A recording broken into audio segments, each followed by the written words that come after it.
Dobrý den, jen pro ukázku vám chci tímto videem přiblížit, jak asi registrace do peněženky PayPal vypadá. Najedete si na stránky www.paypal.com, které vypadají takto.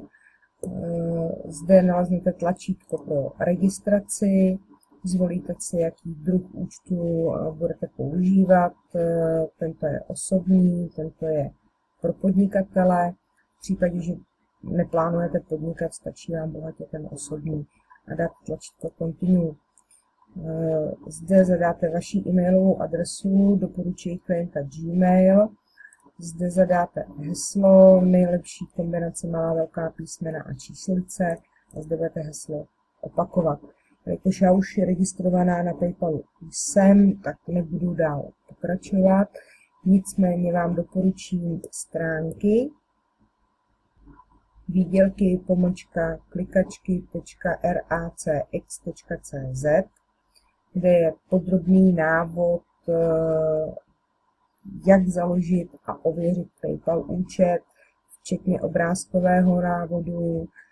A je zde zodpovězeno mnoho otázek a vysvětleno, co a jak. Kdybyste si nevěděli rady, není problém se obrátit na mě, na e-mailovou adresu klikačky_za_gmail.com, eventuálně na Skype klikačky_za_pro_tebe1, kde si mě můžete přidat a můžeme eventuálně konverzovat v rámci tohoto způsobu přivýdělku.